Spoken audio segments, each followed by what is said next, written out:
Captain Jake Morrison stood at the window of his ship and looked out at the biggest space station he had ever seen. Nexus Prime was huge. It was like a small moon made of metal and glass, floating in space between the stars. Lights blinked all over its surface, and ships from different alien worlds came and went like busy insects. Jake felt nervous. Today was the most important day in human history.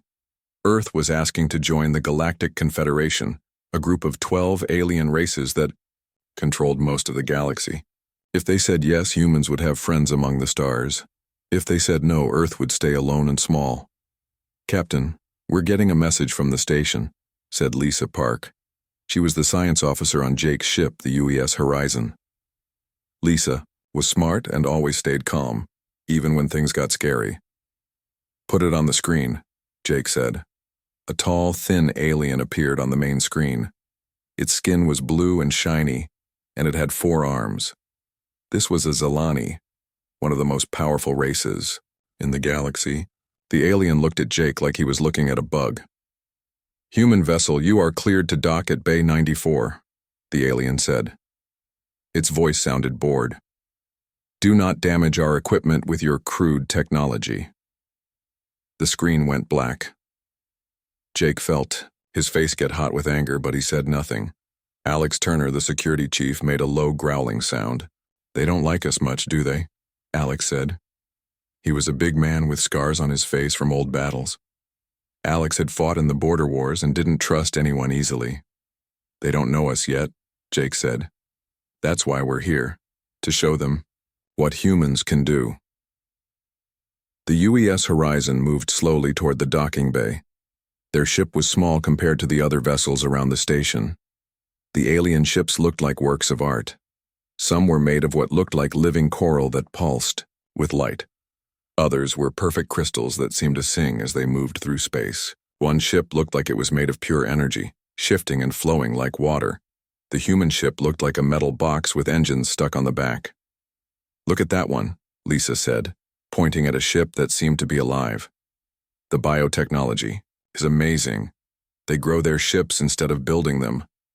"It's pretty," Alex said, "but I bet it can't take a hit like our armor can." Jake hoped Alex was right. The human ship was tough, built to last and keep working even when things went wrong. But it didn't look impressive next to the alien vessels. They docked with a loud clang that echoed through the ship. Jake straightened his uniform and checked his appearance one last time. He was representing all of humanity today. He couldn't mess this up. The 3 humans walked through the airlock and into the station. The corridor was huge, with a ceiling, so high Jake couldn't see the top. Aliens of all shapes and sizes moved past them. Some walked on 2 legs like humans, but others slithered, floated, or moved on 6 or 8 legs. A robot guide met them at the entrance. It was sleek and silver, moving without making any sound.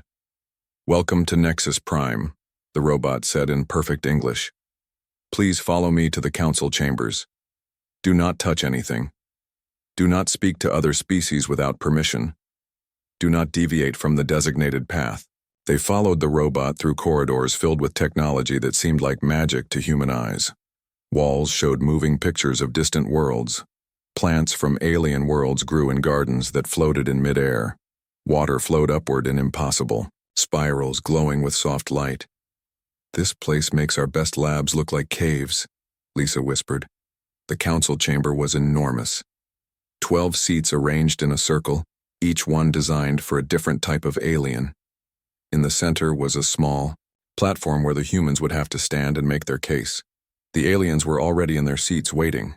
Jake recognized them from the files he had studied. Chancellor Vex of the Zilani Empire sat in a seat that looked like it was made of living wood. His blue skin seemed to glow in the chamber's light. High Technarch Zoran of the Silicon Collective was more machine than living being, with metal parts covering most of his body. His eyes glowed red as he looked at the humans. The scariest one was Hive Queen Thessera.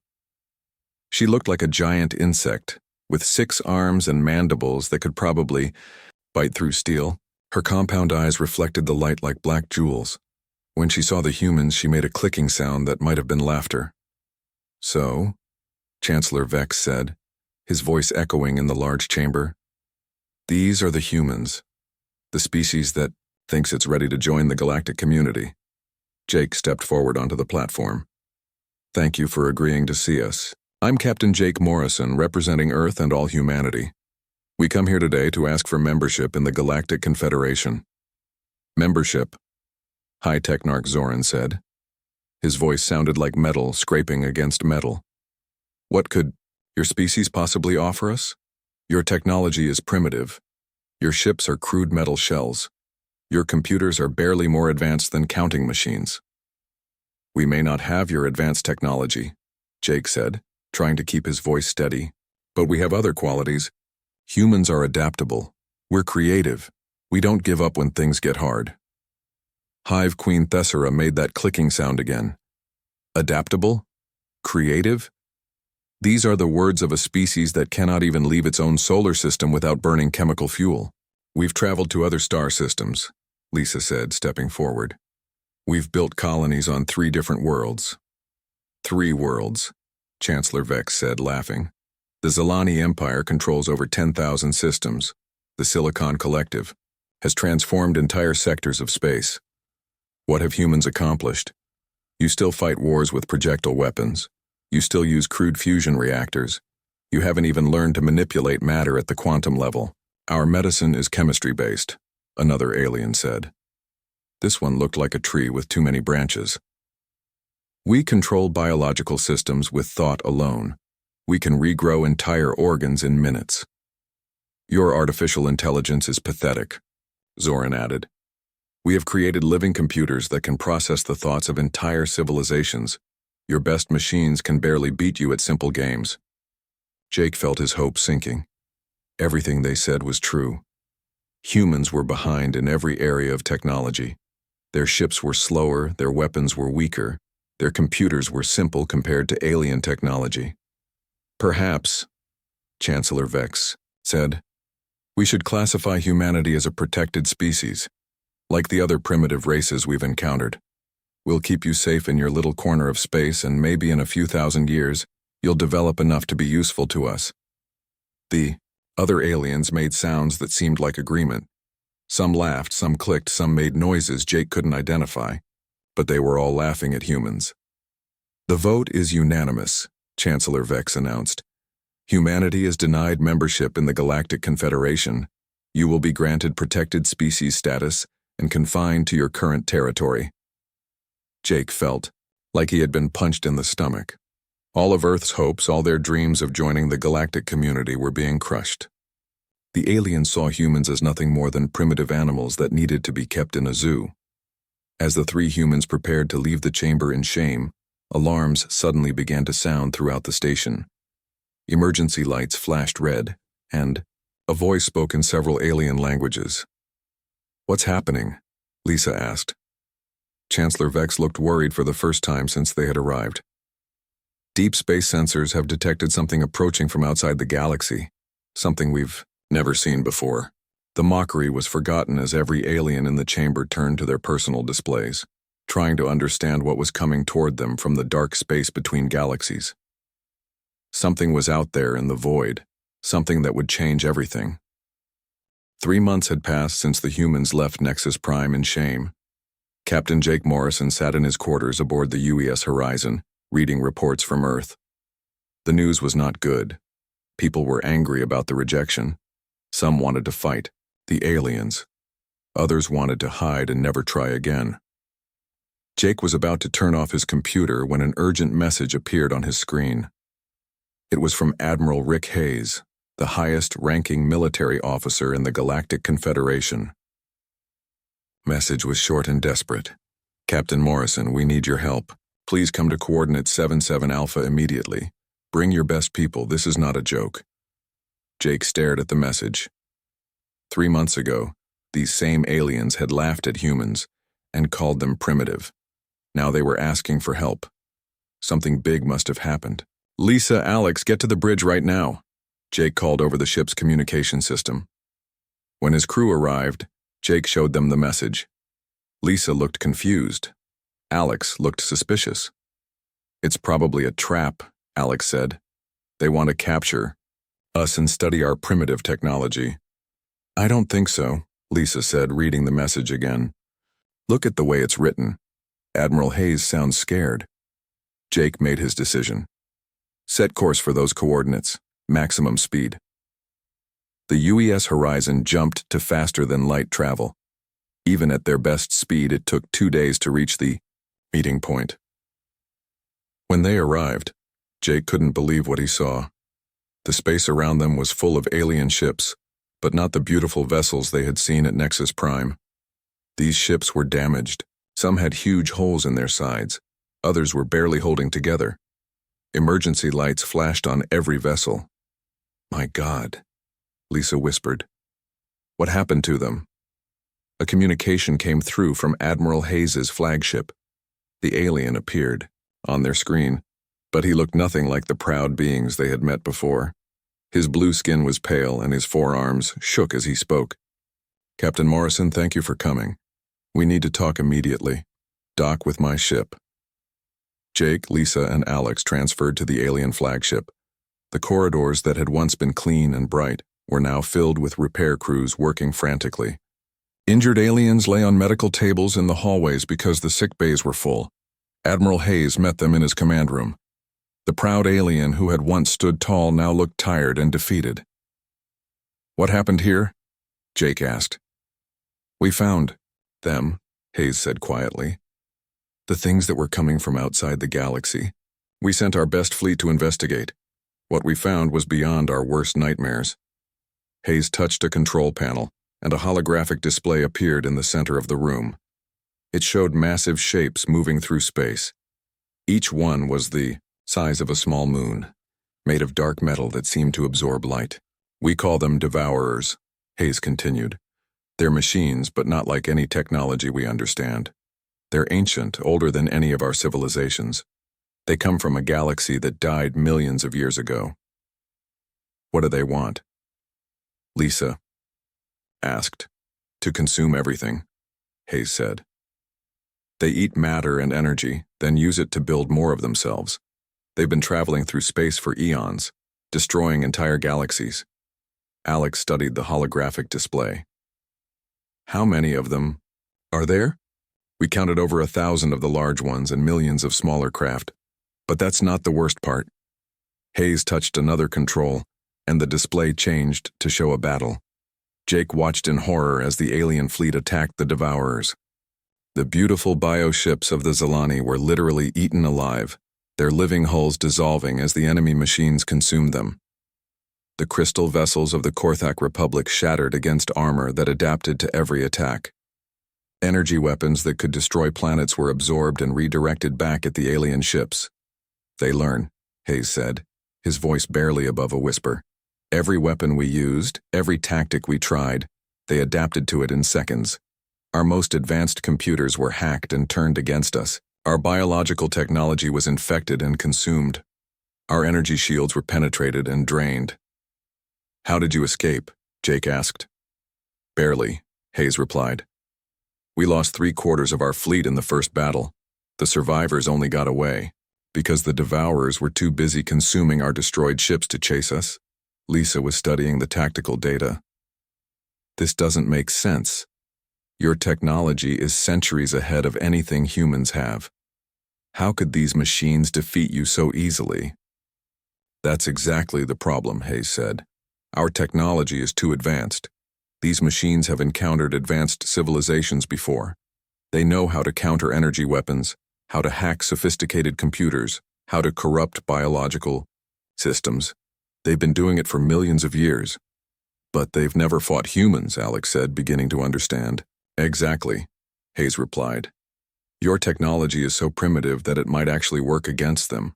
Chemical explosives instead of energy weapons, simple computers instead of quantum processors, metal armor instead of adaptive bio-hulls. Jake felt a strange mixture of hope and fear. You want us to fight these things? We want you to help us find a way to fight them, Hayes said. All of our best minds are working on the problem, but we keep thinking in terms of advanced technology. We need someone who thinks differently. What about the other council members? Lisa asked. The ones who voted to reject humanity? Hayes looked embarrassed. Chancellor Vex is dead. His flagship was one of the first consumed. High Technarch, Zoran's collective consciousness was hacked and corrupted. Half the council members are dead or missing. And Hive Queen Thesara? Alex asked. She's alive, but her entire hive fleet was destroyed. She's the one who suggested we contact you. She said maybe the primitive species has something we don't. Jake looked at his crew. 3 months ago, these aliens had called humans crude and useless. Now they were begging for help from the same primitive technology they had mocked. How long do we have? Jake asked. Our best estimates say 6 months before they reach the core systems of the Confederation, Hayes replied. Maybe less if they accelerate their advance. And Earth? If they maintain their current course, they'll reach human space in about a year. But if we can't stop them in the core systems, Earth won't matter. Nothing will matter. Jake made his decision. We'll help. But we do this our way, with our people in charge of strategy. Hayes nodded quickly. Anything you want, we'll give you. Access to all our intelligence, all our resources. Just tell us what you need. I need to talk to Earth Command immediately, Jake said. We're going to need every ship we have, and some people who think like humans, not like advanced aliens.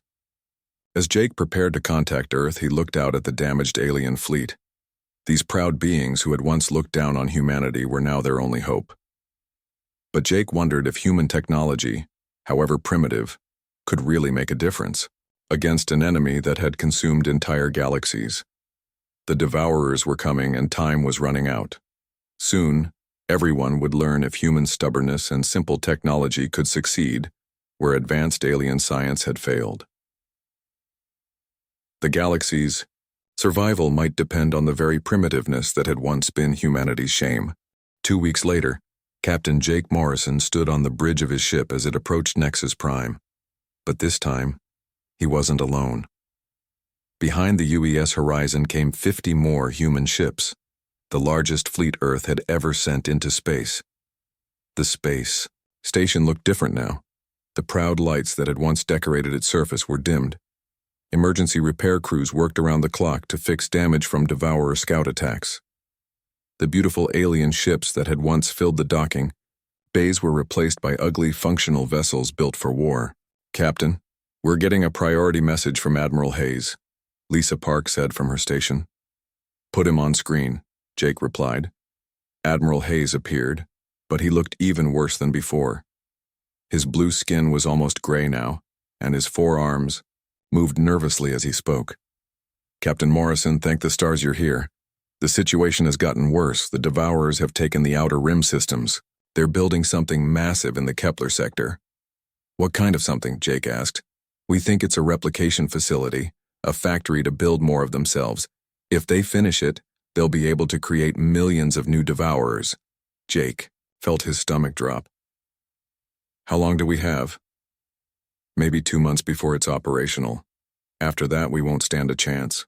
The human fleet docked at Nexus Prime, and Jake brought his senior staff to meet with what remained of the Galactic Council. The meeting room that had once held 12 proud alien leaders now contained only 6 survivors. They all looked at the humans with a mixture of hope and desperation. Hive Queen Thesara was there, but her magnificent carapace was cracked and scarred. When she spoke, her voice was weak. Human Morrison, my entire species is gone except for me. Billions of my children, consumed by those machines. If you cannot help us, there will be nothing left. Jake looked around the room at the defeated aliens. 3 months ago, they had called humans primitive and worthless. Now they were begging for salvation from the same primitiveness they had mocked. Show me everything you know about these Devourers, Jake said. For the next 3 days, Jake and his team studied the alien data. Dr. Lisa Park worked with the surviving alien scientists, while Alex Turner analyzed the military reports. What they learned was both terrifying and enlightening. They're incredibly advanced, Lisa explained to Jake in private. But they're also predictable. They always use the same tactics because they've been successful for millions of years. What do you mean predictable? Jake asked. Look at this, Lisa said, showing him a tactical display. Every battle follows the same pattern. They scan the enemy technology, adapt their defenses, then systematically counter every weapon and tactic. It's like a chess game where they know all the moves. Alex joined them, carrying a datapad full of military analysis. The problem is all these alien weapons work the same way. Energy-based, computer-controlled, following logical tactical patterns. The Devourers have seen it all before. Jake studied the reports for hours. Slowly, an idea began to form in his mind. It was crazy, but it might just work. Lisa, what if we gave them something they've never seen before? Like what? Like humans, being human.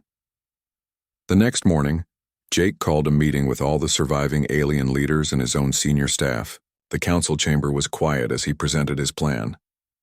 Your technology is your weakness, Jake began. The Devourers can counter advanced weapons because they've fought advanced civilizations before. But they've never fought anyone like us.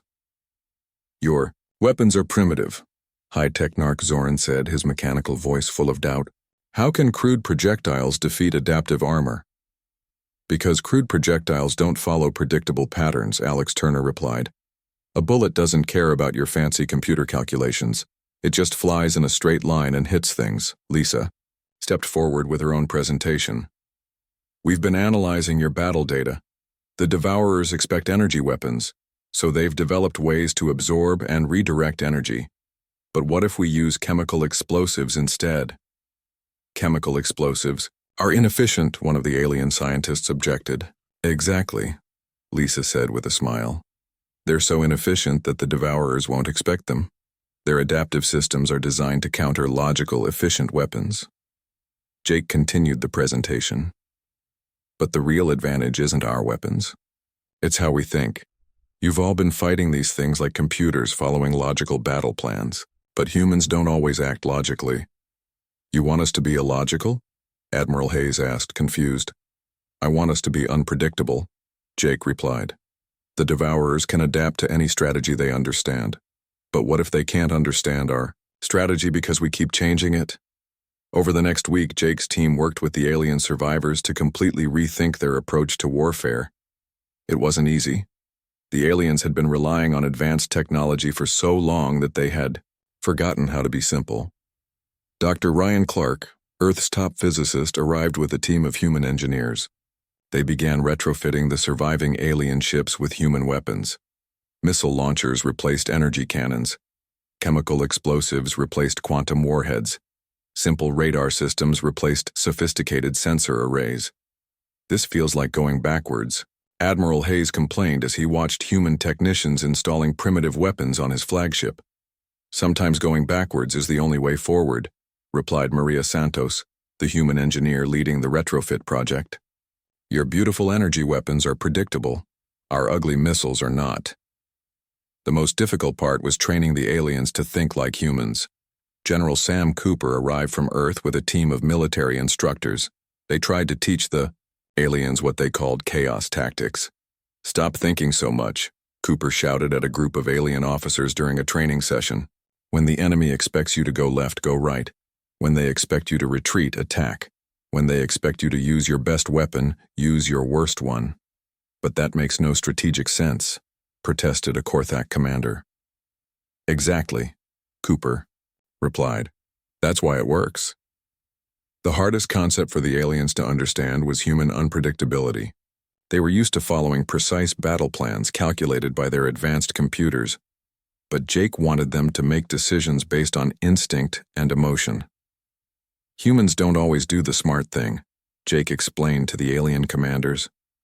Sometimes we do something stupid or crazy or desperate, and sometimes that works better than being smart. Admiral Kate Brooks arrived from Earth with additional human ships and crews. She brought news that Earth's entire military was mobilizing for the coming battle. Every ship we have is being equipped with the most primitive weapons we can find, she reported to Jake. Chemical rockets, kinetic projectiles, even some old nuclear warheads. If primitive is what works, we'll give them primitive. As the preparations continued, Jake noticed something interesting happening. The surviving aliens were starting to act more like humans. They were arguing more, making faster decisions, taking risks that their old logical minds would never have considered. Hive Queen Thesara surprised everyone by suggesting they use deliberately stupid flight patterns during the battle. Hi. Technarch Zoran, despite being mostly machine, began making decisions based on what he called electronic intuition. I think it's working, Lisa told Jake one evening as they watched the mixed human-alien crews training together. They're learning to be chaotic. Good, Jake replied, studying the tactical displays showing the Devourer advance. Because in 2 weeks, we're going to find out if chaos can beat perfection.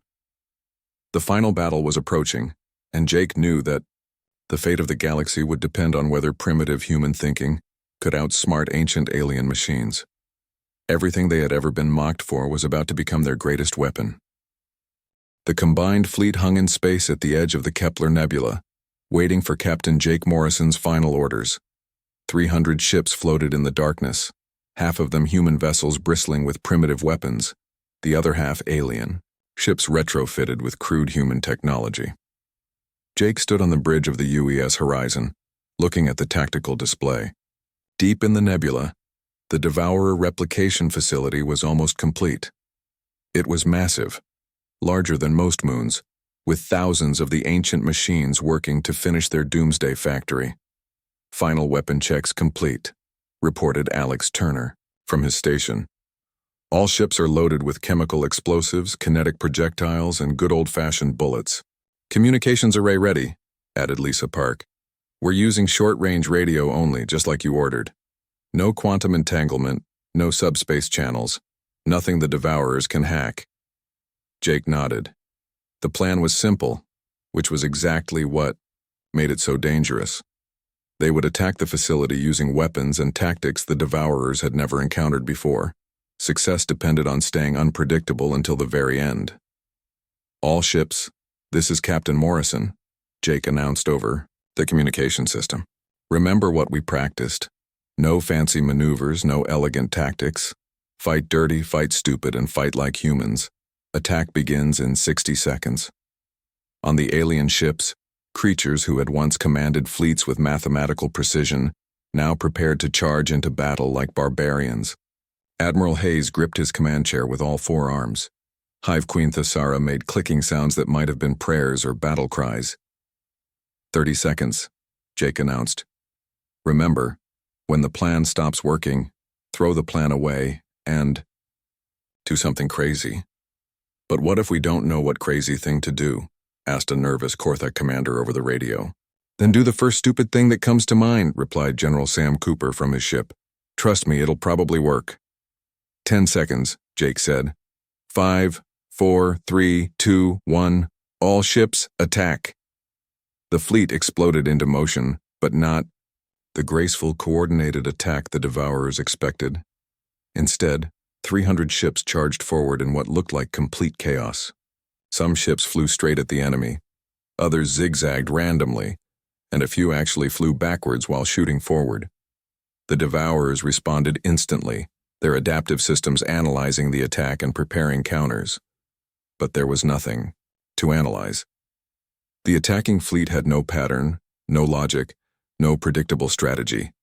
Jake watched his tactical screen as the first wave of human missiles reached the Devourer defenses. The ancient machines had prepared energy shields designed to stop sophisticated weapons. Instead, they were hit by chemical explosives that simply blew up when they touched something solid. Direct hits on the outer defenses, Lisa reported excitedly. Their adaptive armor can't figure out how to counter chemical reactions. The Devourers tried to respond with their own energy weapons, but the attacking ships kept changing direction randomly. Energy beams that should have vaporized their targets instead missed completely as human pilots made turns that defied all tactical logic. This is insane, Admiral Hayes shouted over the radio as his ship spun in 3 different directions while firing missiles. My tactical computer has crashed from trying to plot our course. Good, Jake replied, dodging an energy beam by randomly diving toward a nearby asteroid. If your computer can't figure out what you're doing, neither can theirs. The battle became a nightmare of beautiful chaos. Alien ships with 1,000-year-old tactical computers fought alongside human vessels guided by gut instinct and stubbornness. Energy weapons mixed with chemical explosives, creating a light show that lit up the entire nebula. The Devourers' greatest strength became their weakness. Their ability to adapt and learn was useless against enemies who kept changing their minds about what they were doing. Every time the ancient machines started to understand the human tactics, the humans would do something completely different. "Lisa, take a team and get to that facility," Jake ordered, as his ship dove between two massive dévouré vaisseaux. "We need to plant the charges while they're distracted." Lisa Park led a small group of ships toward the replication facility. Her team included Maria Santos, the engineer who had retrofitted so many ships, and Dr. Ryan Clark, who had designed the primitive nuclear devices they planned to use. "These nuclear warheads are so old-fashioned," Dr. Clark said as their ship approached the facility. "They don't even have smart targeting systems." "Perfect," Maria replied, piloting their ship through the facility's defenses. "The Devourers are looking for sophisticated weapons. These bombs are so dumb they'll never see them coming." The facility was enormous, with thousands of construction arms building new Devourer units. The humans flew their small ship through the construction zone, dodging mechanical arms that tried to grab them. "There," Lisa pointed at a massive reactor core in the center of the facility. "If we can get the bombs in there, the chain reaction should destroy the whole thing." They landed their ship inside the facility and ran through corridors filled with ancient machinery. The Devourers had built their factory to be perfect and efficient, but they hadn't expected anyone to be crazy enough to walk inside it.